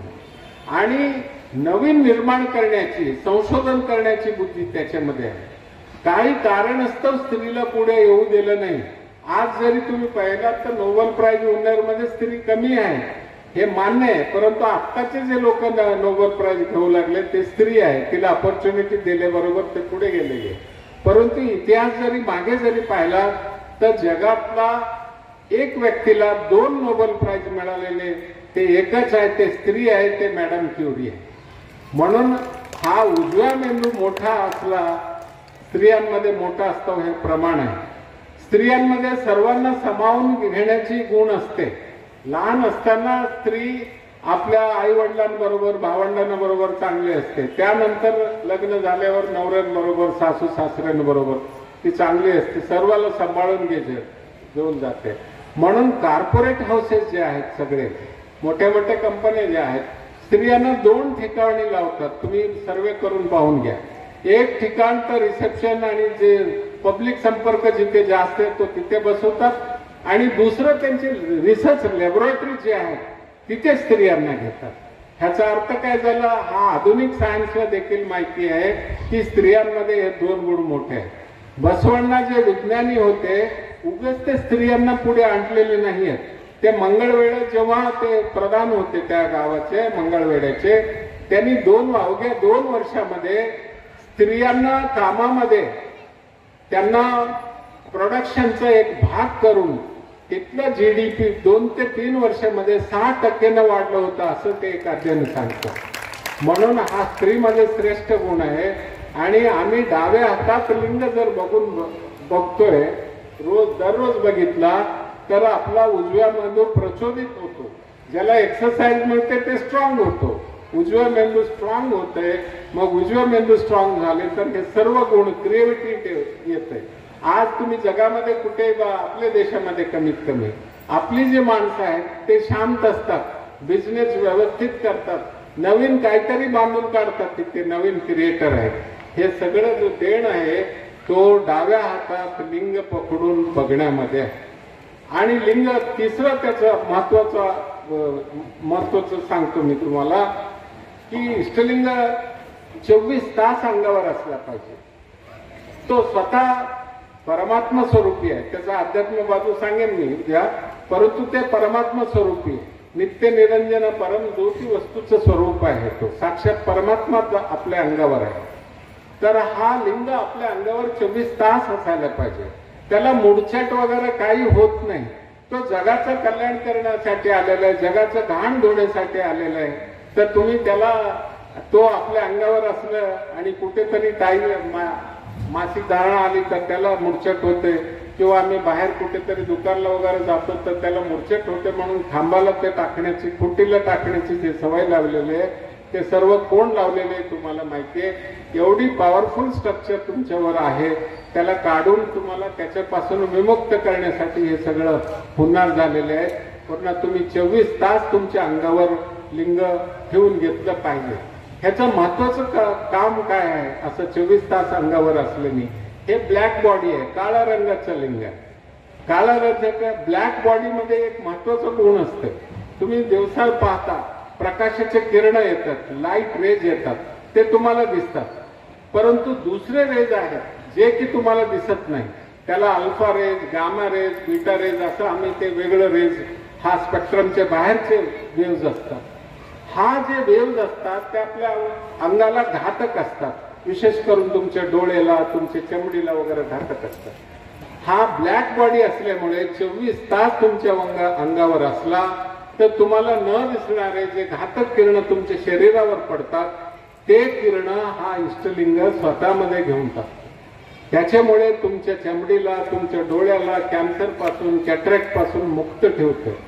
जे इष्टलिंग प्रत्येक दर दिवशी पाहतात ते वय किती झालं तरी ते न चष्मा लावता वाचता येते त्यांना, आणि कॅटरॅक्ट देखील त्यांना उशिरा येतो. भरपूर त्याच्याबरोबर थोडं पाणी पित राहायचं. आणि असे जर ह्याचा फायदा घ्यायचा झाला तर इष्टलिंगाला तुम्ही कापडाच्या थैलीमध्येच टाकावी. तुमच्याकडे पैसा जास्त असला तर सोना चांदी काही करून बसवेश्वरांच्या कामामध्ये तुम्ही लावा, दासोमध्ये लावा, परंतु आपल्या गळ्यात इष्टलिंग थैलीमध्येच असला पाहिजे. म्हणजेच तो हा किरण ते आपल्यामध्ये घेण्याची त्याची क्षमता इंटॅक्ट असते, म्हणून तुम्हाला पूर्ण पावर त्याचं मिळतोय. आणि शेवटचं त्याचं गुण सांगतोय की हा जो आहे काळा असल्यामुळे तुमचं टेम्परेचर देखील ते हे करतो, आपल्यामध्ये घेतं. म्हणून तुमच्या शरीराचं टेम्परेचर एक 0.5 डिग्री सेल्सिअस तर ते कमी ठेवतं. म्हणून आता उष्णता वाढली सगळ्याकडे, ते हीट शॉक होतात लोकांना हीटमध्ये गेलं तर. ते 1 डिग्री जरी कमी असलं आपल्या शरीराचं तापतं आम्ही त्याच्यातून वाचत असतो. म्हणून हा इष्टलिंग आपल्या अंगावर 24 तास असावी, हा सर्वात महत्वाचा आहे. आणि दुसरं एक वैज्ञानिक बाजू, मला वाटतं वेळ होत आलेली आहे, दुसरं एक त्याचं वैज्ञानिक बाजू, फार महत्वाचं बाजू सांगतो तुम्हाला, की आम्ही भस्म धारण करतो. आम्ही भस्म लावतोय किंवा विभूती लावतोय, तो असंच आम्ही लिंगायत आहो म्हणून दाखवण्यासाठी लावणारी गोष्ट नाही येते. हे पांढर काहीतरी लावलं रे, चला ते चुन्याचं असेल कशाची असेल ते लावून घ्या, तो असा नाही. त्याचं फार महत्व आहे तुमच्या जीवनामध्ये. शिवयोगी सिद्धरामेश्वर सांगतात 32 ठिकाणी भस्म लावा, आणि चन्नबसवानं सांगतात तेही 32 ठिकाणी भस्म लावा. 32 ठिकाणी भस्म लावण्यामध्ये काय आहे, पहिल्या नवचक्राला भस्म लावायचं, बोटाने 3 बोटाने जोरात नवचक्राला भस्म धारण करायचं, लावायचं. त्यानंतर पंचेंद्रियाला भस्म लावायचं. हे 9 आणि 5 14 झाले.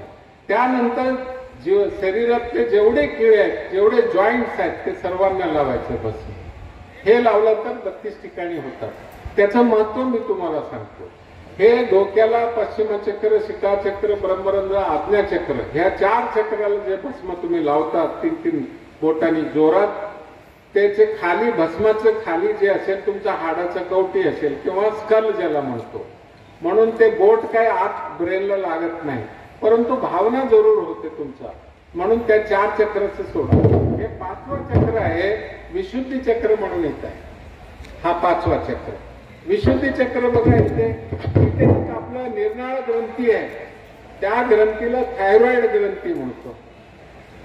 त्याला दर दिवशी 3कडे भस्म लावायचं तुम्ही जोरात.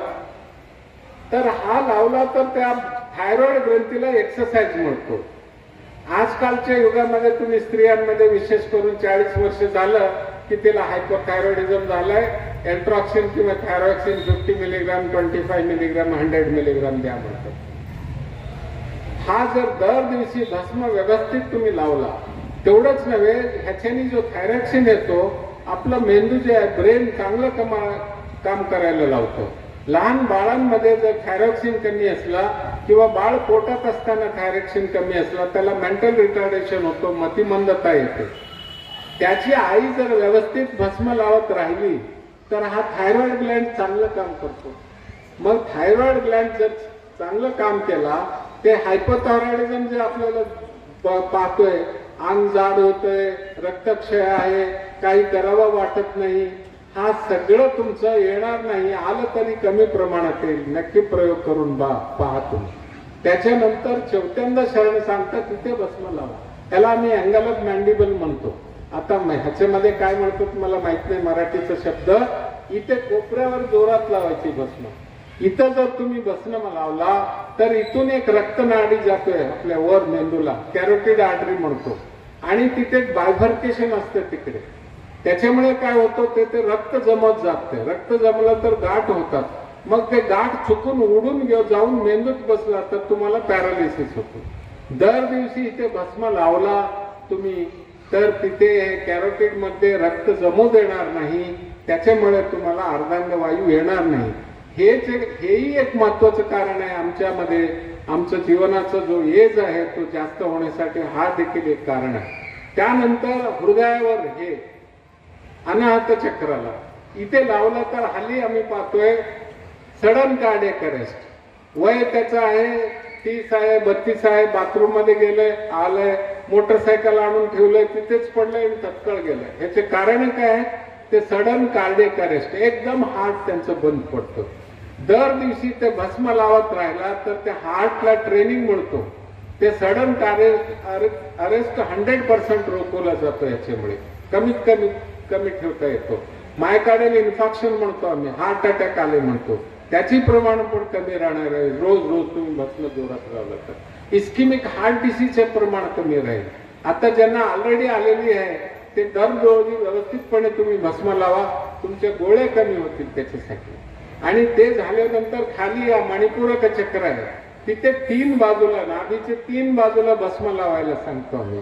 3 बाजूला जर भस्म लावला तर एक बाजूला आहे लिव्हर आहे, एक बाजूला आहे स्प्लीन म्हणून आहे, आणि मध्यभागी पानक्रियाची ग्रंथी आहे. जर त्याचं खाली गेलं तर ते आणि सुप्रारिनल्स वगैरे तो किडनीचा भाग आहे. आणि भस्म 3 बाजूला लावायला सांगितलेलं शरणाने. त्याच्यासाठी राईट बाजूला तुम्ही जेव्हा लावता तेव्हा तुमचं लिव्हरचं फंक्शन चांगलं होतं. मध्यभागी जेव्हा लावता तुमचं पानक्रियाचं फंक्शन चांगलं होतं. डाव्या बाजूला जेव्हा लावता तुमचं स्प्लीन फंक्शन चांगलं होतं. लिव्हरचं म्हणजे हल्लीचे लोक जास्त घेतल्यामुळे त्यांचं लिव्हर डॅमेज होतो, सिरोसिस होतो किंवा हेपेटायटिस जास्त होत असतात. दर दिवशी ते घेणाऱ्यांना देखील तुम्ही लावून पहा भस्म. जे घेतायत तेही तुम्ही लावून पहा भस्म. तुमचे लिव्हर प्रॉब्लेम कमी राहतील, तुमचं आयुष्य डेफिनेटली वाढेल. मग मध्यभागी जेव्हा लावता ते पानक्रियास स्टिम्युलेट होतो म्हणून इन्सुलिन चांगलं सिक्रेट होतो. अनेक लोकांना तुम्ही पाहता हल्ली 40% लोकांना डायबेटीस होणार आहे पुढील 10 वर्षामध्ये असे सांगतात. तर आपला देश डायबेटीसचा कॅपिटल सिटी आहे. ते कशासाठी? हा पानक्रियाचं फंक्शन चांगलं नसल्यामुळे तो असं होतो. दर दिवशी तिथे भस्म लावा, तुमचं पानक्रिया चांगलं काम करतो. जे काही इन्सुलिन आहे ते चांगलं सिक्रेट होतो म्हणून तुम्हाला शुगरचं बिमारी डायबेटीस येणार नाही. आलं तरी कमी प्रमाणात येईल. आता आलेली तुम्ही भस्म लावायचा प्रयोग करून पहा. तुम्हाला ते मेटफॉर्मिन म्हणा, इतर इस्टामेट वगैरे जे काही गोळ्या आहेत ते कमी लागतात की नाही तुम्हीच प्रयोग करून पहा. तर हे भस्म इथे लावायचं. डाव्या बाजूला भस्म लावल्यामुळे, बेंबीच्या डाव्या बाजूला लावल्यामुळे स्प्लीन चांगलं काम करतो. स्प्लीन चांगलं काम करतो म्हणजे तुमचे रक्तकोश जे आहेत त्यांना ते डिस्ट्रॉय करून नवीन रक्तकोश निर्माण करण्यामध्ये तुमचं ब्लड रिफ्रेश होतं. असे भस्म इथे लावण्यामध्ये एवढे फायदे आहे. आणि खाली गेल्यावर तुमचे स्वादिष्ठान चक्र आहे. हा स्वादिष्ठान चक्र जर बघितला तर ते ब्लॅडरवर आहे, मूत्राशयावर तो स्वादिष्ठान चक्र आहे. तिथे जर चांगलं व्यवस्थित भस्म दर दिवशी तुम्ही लावला तर तुमचे मूत्राशयाचे प्रॉब्लेम कमी असतात, तुमचे ब्लॅडर स्टोन कमी होतात. आणि त्याच्या आजूबाजूला त्याच्या मागे तिथे स्त्रियांना युट्रेस आहे, गर्भाशय आहे, गर्भाशयाचे प्रॉब्लेम कमी होतात, फायब्रॉइडचे प्रॉब्लेम कमी होतात. डिस्मेनोरिया म्हणतो, मासिक पाळीमध्ये जे पोट दुखून पाळी येते ते कमी होतात.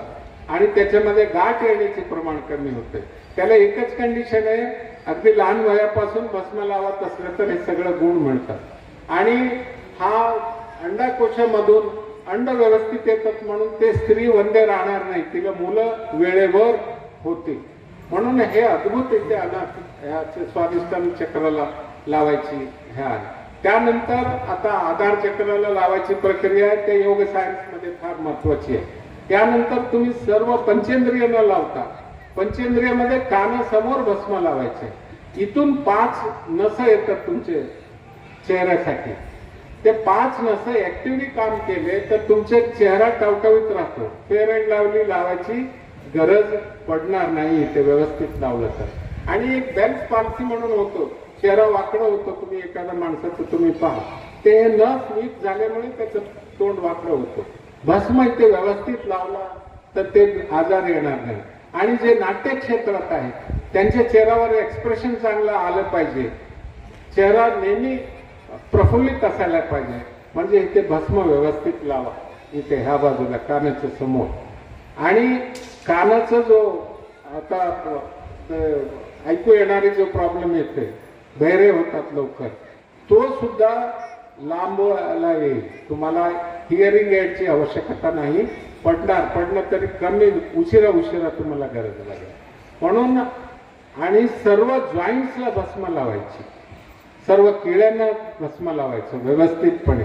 हल्लीच्या काळामध्ये बघतोय 30 वर्ष झालं नाही त्याचे गुडघे दुखणं सुरू झालेले आहे, मांडी घालून बसता येत नाही. त्याला अनेक कारण आहेत. एक तरी ते न्यूटनचा नियम आहे, action and reaction are opposite and equal.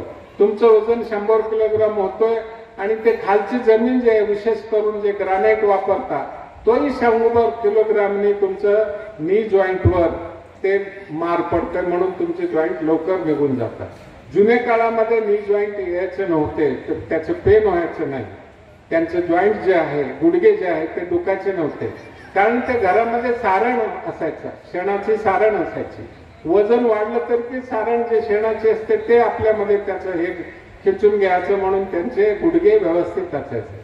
मग आता काय करायचं, तर तुम्ही स्लीपर नसताना घरामध्ये फिरू नका. ग्रॅनाइट सुंदर ग्रॅनाइट आणि मार्बल वगैरे घालून घेतलेलं आहे, ते छान आहे, सुंदर आहे, सगळे लोक अप्रिशिएट करतात. परंतु स्लीपर शिवाय तुम्ही घरामध्ये फिरू नये. आणि दर दिवशी एक कॅल्शियमची गोळी घ्यावी आणि भस्म लावा. मग बघा 40 वर्ष वर गेलेल्या स्त्रियांनी एक तरी कॅल्शियमची गुळगी तुम्ही दर दिवशी घ्या, किंवा कॅल्शियम रिच जे न्यूट्रिशन आहे, फूड आहे, ते तुम्ही खा. परंतु स्त्रियांना विशेष करून सांगेन की एक कॅल्शियमची गुळगी घ्या. असे आम्ही इष्टलिंग योगाचा त्याच्यामध्ये परिपूर्ण विज्ञान पाहिलेलं आहे. ते जेवढं सांगू प्रत्येक कोष तुमचं परिवर्तन करतोय. आज जे आहोत आम्ही ते उद्या राहणार नाही, आणि उद्या कशासाठी परिवर्तन होत आहे, असंच राहिलं तर कसंही परिवर्तन होत आहे. परंतु इष्टलिंग जर तुमच्या जवळ असेल, त्याची पूजा कसं करायची, त्याचं योग कसं करायचं मी उद्या सकाळी सांगतो.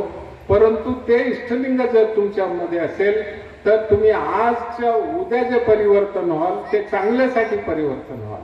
एका काळामध्ये 12व्या शतकापासून 14व्या शतकापर्यंत या खंडामध्ये इष्टलिंगधारीशिवाय कोणी दुसरं दिसत नव्हता. हा अद्भुत आहे. आणि 1,96,000 जंगम आणि 770 अमरगण, 1200 षटस्थल ब्रह्मी, हा सगळे एका काळामध्ये कल्याणला होते 12व्या शतकाच्या मध्यभागी. त्यांनी हा बसवेश्वरांनी सांगितल्यावर हे सर्वांनी प्रयोग केले. हे इष्टलिंग योगाचा हा इष्टलिंग पूजा योग आहे. इष्टलिंग पूजा योग आहे. ह्याचे हे केल्याने पूजाही होतो आणि योगही होतो. अष्टांग योग वगैरे जे आहे ते केवळ योग आहे, ते टेक्निक आहे. त्याच्यामध्ये जीवनाचं एज वाढवायचं त्याच्यामध्ये कला नाही आहे. म्हणून तुम्ही श्रेष्ठ योगी यांचं नाव घ्या. मी तुम्हाला दाखवून देतो की ते किती लहान वयात गेलेले आहे आणि काही ना काही कारणाने गेलेले आहेत. आमच्या शरणांचं दाखवा, 87 झालेले आहेत. आत्ताच उदाहरण दिलं तुम्हाला. म्हणून मी तुम्हाला हा फॅक्ट आधारित त्या कल्याणच्या त्या क्रांतीमधून जे फळ मिळालेले आहे, त्याचं जो ज्ञान प्राप्त झालेलं आहे ते आपल्या वचनामध्ये आहे. आणि वचन जे आहे हे दर्शन साहित्य, दर्शन अनुभव साहित्य. दुसऱ्यांचं जे असेल ते केवळ दर्शन साहित्य, हे दर्शन अनुभव साहित्य आहे. दर्शन तरी घेतलंच त्यांनी. दर्शन म्हणजे कशाचं, परापश्यंती, मध्यमा, वैखरी असे 4 स्तरावरून तो ज्ञानाचा अवतरण होतो पृथ्वीवर. दर्शन घेणारा म्हणजे ऋषी महात्मा असतो. तो दर्शन म्हणजे मूल सत्य बघितलेलं आहे. परंतु शरणांनी ते सत्य बघून अनुभवून त्याच्यातलं जो अनुभवल्यानंतर चांगलं वाटलं तर ते तुम्हाला सांगितलं. म्हणून ते सांगतात शरण म्हणजे कोणाला म्हणावा, शरण म्हणजे कोणाला म्हणावा. बयलू रूप माड बल्लातने शरण, आ रूप बयलू माड बल्लातने लिंगानुभवी असं म्हटलेलं. बयलू तो सत्य शून्य जो आहे त्याला रूप मध्ये आणलेलं आहे, स्वरूपामध्ये आणलेलं आहे. ते स्वरूप कोणतं स्वरूप आहे, इष्टलिंग स्वरूप आहे. तो अखंड ब्रह्मांड व्याप्त, सकळ अनंत कोटी ब्रह्मांड व्याप्त नित्य निरंजन परमज्योती वस्तू परमात्माला तुमच्या इष्टलिंगाच्या रूपामध्ये पाहून ते तुमच्यासाठी अनुभवून दिलेलं आहे. 1-2 जण नाही, 2 लक्ष. त्या काळामध्ये पॉप्युलेशन किती होती जगाची त्या काळात? 10 कोटीपेक्षा कमी पॉप्युलेशन असताना 1,96,000 शरणांनी प्रयोग करून हे योग तुमच्या समोर ठेवलेला आहे. आम्ही त्याच्यापासून दूर राहतो, याचा अर्थ असा की त्या आमच्यापेक्षा दुर्भाग्य या जगामध्ये कोणीही नाही. म्हणून आजच्या इष्टलिंग योगाच्या विज्ञानाबद्दल ताईंच्या विशेष पुढाकारामुळे हा आम्ही पाहिलं होतं, लातूरमध्ये त्या आले होते आणि एवढं प्रखरतेने आपलं तत्व मांडलं तिथे, तर सर्वांना ते प्रभावित केले. त्यांचं नावच सरिता आहे. सरिता, रीता म्हणजे वेदाचे जे श्लोक आहेत त्याला रीता म्हणतात, ते ज्ञान आहे. सरिता जे ज्ञानाबरोबर चालतात त्यांना सरिता असं नाव आहे. ते सरिता पट्टण शेट्टीने आज मला इथे बोलवण्याचा पुढाकार घेऊन तुमचे सर्व मंडळीतर्फे मला इकडे आव्हान केलं. मी इथे आलो. वास्तव आता शिरोडमध्ये होतो, मग तिथून संपून इथे आलेलो आहे. तुमच्या बरोबर माझी भावना लक्ष गावोदू नडेदो की भक्त भक्तरनो कामोद सदाचार म्हणतात महात्मा बसवेश्वर. 1,00,000 मैल का होणं लक्ष गावोदू नडेदो होगी चालत जाऊन एक भक्त दुसऱ्या भक्ताला भेटलं हा सदाचार आहे म्हणतात. म्हणजे उत्कृष्ट स्वर्गाला नेणारी सदाचार आहे म्हणतात. मग ಅವರೊಡನೆ ಕೂಡಿಕೊಂಡು ಪ್ರಸಾದವ ಕೊಂಡರೆ ಕೂಡಿಕೊಂಡಿಪ್ಪ ನಮ್ಮ ಕೂಡಲ संगम देवा. तुमच्या बरोबर बसून जर मी प्रसाद घेतला तर मला साक्षात संगमनात माझ्या बरोबर येतात असे महात्मा बसवेश्वर सांगतात. ह्या भावने पोटी कुठे काय असे ना, मी डीन असो काही असो ते तेवढं वर्णन चाललेलं आहे. आणि मी खरं सत्य सांगतोय, नाही मी बोलत. तुकाराम महाराजांचं एक ओवी आहे, नाही मी बोलत आपुले बळे सका भगवंत वाचाची. आज जे मी इथे बोललेलो आहे ते मी बोलत नाहीये, हा सका भगवंताची वाचा आहे. ते सर्वश्रेष्ठ योग आहे, इष्टलिंग योग सर्वश्रेष्ठ योग आहे. तुम्ही त्याच्यामध्ये मन लावून करा. आपले लहान मुलं बाळ जे आहेत याच्यापासून दूर चाललेले आहेत. हे कशासाठी? पहिलं ते 7 वर्षाच असताना आम्ही लिंग घालत नाही. दुसरे धर्मियांना बघा, लहान मुलाला सकाळी 5 वाजता उठून त्यांचे धर्मस्थळात घेऊन जातात, प्रार्थना करायला लावतात. आम्ही लावतो का? नाही लावत. त्याच्यामुळे आपलं मुलं ह्याच्याकडे येत नाही. त्यांना बाहेरचं चांगलं दिसू लागलंय. वास्तव पाहतं ते पोकळ आहे. हल्लीचं काळ हवेचं काळ आहे, इंटरनेटचं काळ आहे. ते वारेत जे येतो त्याच्यावरून भारावून जातो माणूस. त्याच्यातही ज्ञान आहे, उपयोग केला पाहिजे, परंतु अनावश्यक ज्ञान जास्त झालेलं आहे त्याच्यामध्ये. त्याच्या पोटी आपले पोरं आपले इष्टलिंग घालत नाही. तुम्ही इष्टलिंग घाला, तुमच्या मुलांच्या गळ्यात टाका. त्यांनी पूजा करो न करो, कमीत कमी 24 तास गळ्यात असलं तर मी जे फायदे सांगितले ते फायदे त्याला मिळणार आहे, त्याचं ज्ञान वाढणार आहे. मी असं सांगत नाही. लातूर मेडिकल कॉलेजचे डीन असताना आम्ही प्रयोग करून पाहिलेले आहे. अनेक लोक यायचे, आम्हाला हे आजार आहे ते आजार आहे ठीक करा म्हणून. मग नंतर यायचे, साहेब हे माझं पोरग ठीक बसत नाही, अभ्यास करत नाही, त्याला काहीतरी सांगा.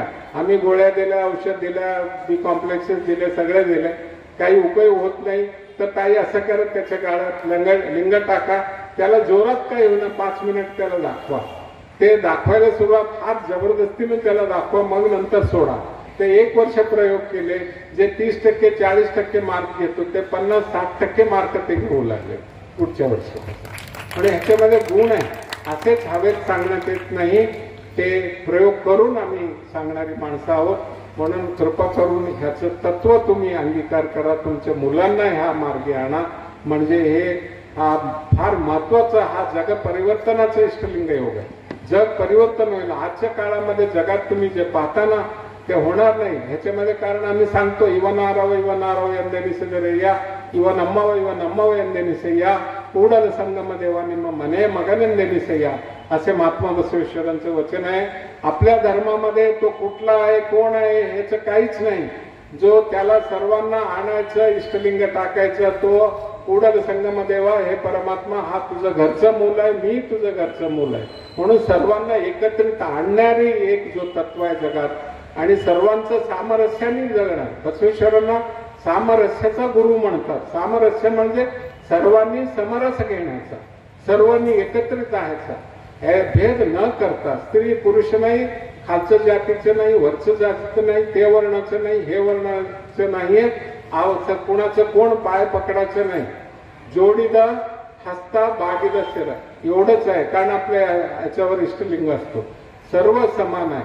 सर्व विश्व मानव बनवण्याचा हा फार महत्वाचा एक ज्ञान आहे, एक विधी आहे, एक टेक्निक आहे, एक स्किल आहे. तुम्ही सर्वांनी ते अडॉप्ट करावं. तुम्ही ज्यांच्या संपर्कात येता त्यांना सुद्धा सांगण्याची बसवेश्वरांनी तुमच्यावर जबाबदारी टाकलेली आहे. आणि बसवेश्वर दुसरी एक गोष्ट म्हणतात, ते लक्षात ठेवण्यासारखे. ಎಲ್ಲ ಬೇಡಿದರೆ ಅಮ್ಮವರು ಒಂದ ಬೇಡ ಮೆರೆದರು ಕೂಡಲ संगम देवा यांना बेडा मारेದರು. म्हणजे बसवेश्वर म्हणतात हे माझे माणसं कसे वेडे होऊ लागले, सर्वांना मागत चाललेले आहे. आता आम्ही साधारण ऐकतो, काय ऐकतो, ज्ञान पाहिजे बसवेश्वरांकडे जा, पैसा पाहिजे तिकडे जा, तर त्या मंदिराकडे जा, त्या बालाजीकडे जा असं म्हणतात. तर हे पाहून मला वाटतं बसवेश्वरांना ते दिसलं असेल, आपली माणसं एवढी मूर्ख कसं झालेले आहेत, सगळीकडे मागत चाललेले. ते दगड दिसलं त्याला डोके मारतात, त्याला मारतात, त्या माणूस दिसला त्याच्या पाया पडतात, त्याला मारतात, परंतु मला मागत नाही. हे कसलं दुःखाची बाबा एवढं देत असताना तुम्ही मला मागून तरी पहा, मग तुम्ही बघा. म्हणून आजपासून तुम्ही जे मागायचं जे करायचं ते तुमचे इष्टलिंग बसवना मूर्ती आहे. ध्यानक्य मोला म्हटलेलं आहे. बसवना मूर्ती म्हणजे मूर्ती जर असले तर ते असू द्या, परंतु खरा मूर्ती बसवेश्वराचा हा ध्यानक्य मूल असलेला इष्टलिंग आहे. जे तुम्हाला मागायचं आहे तुमच्या इष्टलिंगाला मागत चला आजपासून, ते बरोबर तुम्हाला ते फल देईल. त्याची जिम्मेदारी त्याची आहे. तुम्ही 6 महिने प्रयोग करून बघायची, मग नंतर काही फीडबॅक द्यायची इच्छा असेल तर तुम्ही मला फीडबॅक द्या. सर्वांना शरणू शरणू.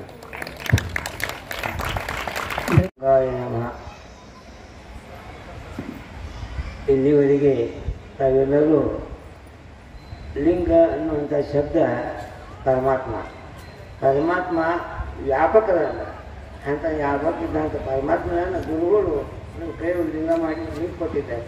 ಲಿಂಗ ಮಧ್ಯೆ ಜಗತ್ ಸರ್ವಂ ಸಚರಾಚರಂ ಲಿಂಗಬಾಯ ಪರಂ ನಾಸ್ತಿ ತಸ್ಮೈ ಶ್ರೀ ಗುರು ಲಿಂಗಾಯ ನಮಃ. ಪ್ರತಿಯೊಬ್ಬರು ಕೂಡ ಈ ಪ್ರಯೋಗವನ್ನು ಯಾರು ಲಿಂಗಾಯತರಾದ ಅವ್ರು ಕೊಡೋ ಲಿಂಗ ದಾನ ಮಾಡಿಕೊಂಡು 3 ಹೊತ್ತು ಮಾಡಿರಿ, 2 ಹೊತ್ತು ಮಾಡಿ, ಕಡಿಗೆ 1 ಹೊತ್ತದೇ ನೀವು ಮುಂಜಾನೆ ಟೈಮ್ಗೆ ಶಿವಯೋಗ ಸಾಧನೆ ಮಾಡಿರಿ. ಎಲ್ಲ ಯೋಗದಕ್ಕಿಂತ ಶಿವಯೋಗ ಶ್ರೇಷ್ಠ ಅದ.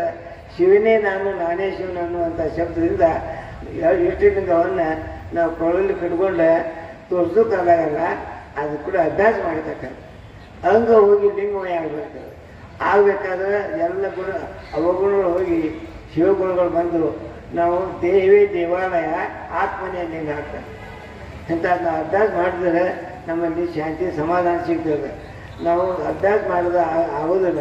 ಈ ಇಷ್ಟಲಿಂಗ ಪೂಜೆ ಅನ್ನುವಂಥದ್ದು ಪ್ರತಿನಿತ್ಯದಲ್ಲಿ ಸಾಧನ ಅದ. ಸಾಧನ ಹೆಂಗೆ ಕಾಯಕ್ಕೆ ಮಾಡ್ತೇವೆ, ಪ್ರಪಂಚ ಮಾಡ್ತೇವೆ, ಅದೇ ಪ್ರಕಾರವಾಗಿ ಇದು ಒಂದು ದಿನಾಲೂ ನಾವು ಅಭ್ಯಾಸ ಮಾಡ್ತಾ ಹೋಗೋದ್ರಿಂದ ದೇವೇ ನಾನು ನಾನೇ ದೇವ ಅಂದಾಗ ಮುಂದೆ ಅಭ್ಯಾಸ ಮಾಡ್ತಾ ಹೋದ ನಂತರ ಶಿವೋಹಂ ಶಿವೋಹಂ ಶಿವೋಹಂ ಶಿವನೇ ನಾನು ಅನ್ನುವಂಥ ಬಂದಾಗ ಪರಿಪೂರ್ಣ ಪರಮಾತ್ಮ ಸ್ವರೂಪಗಳಾಗ್ತದೆ. ಲಿಂಗಾಂಗ ಸಮರಸ ಆಗ್ತದೆ. ಅದ್ರ ಸಲುವಾಗಿ ವೀರಶೈವರು ಲಿಂಗವನ್ನು ಯಾಕೆ ಕೊರಳ ಕಟ್ಕೋಬೇಕು ಅಂದ್ರೆ ತಮ್ಗೆ ಇಚ್ಛಾ ಬಂದಾಗ ಪೂಜೆ ಮಾಡಿಕೊಂಡು ಧನ್ಯರಾಗಲಿ ಅಂತೇಳಿ ಇಲ್ಲಿವರೆಗೆ ಅವರು ವಿಸ್ತಾರವಾಗಿ ಷಟ್ಚಕ್ರಗಳನ್ನು ಹೇಳಿದರು. ಮತ್ತು ಎಲ್ಲ ವಿಷಯಗಳನ್ನು ಅಂಗಲಿಂಗ ಸಮರಸ ಹೆಂಗೆ ಮಾಡಬೇಕು, ಸಾಧನ ಹೆಂಗೆ ಮಾಡಬೇಕು ಎಲ್ಲ ಹೇಳಿದರು. ಎಲ್ಲ ಕೇಳಿ ಧನ್ಯ ಆಗಿರಿ. ಮರಿಬೇಡಿ, ಸ್ವಲ್ಪ ಹೃದಯದಾಗ ಇಟ್ಕೋರಿ. ಯಾವ ಶಬ್ದ ಹೇಳ್ಯಾರ ಅದು ಬರೀ ಒಂದು ಲಿಂಗ ಕಟ್ಕೊಳಾಗ್ತದೆ ರೀ. ನೀವು ದೇವ್ರು ನಿಮ್ಗೆ ಒಳ್ಳೆ ಪ್ರೀತಿ ಕೊಟ್ಟು ಶಿವ ಪೂಜೆ ಮಾಡಿ ಶಿವ ಸ್ವರೂಪಗಳಾಗಿ ಧನ್ಯರಾಗ ಅಂತ ಹೇಳಿ 2 ಮಾತು ಹೇಳಿ ಮುಗಿಸ್ತಾ ಇದ್ದೆ. ಓಂ ಶಾಂತಿ.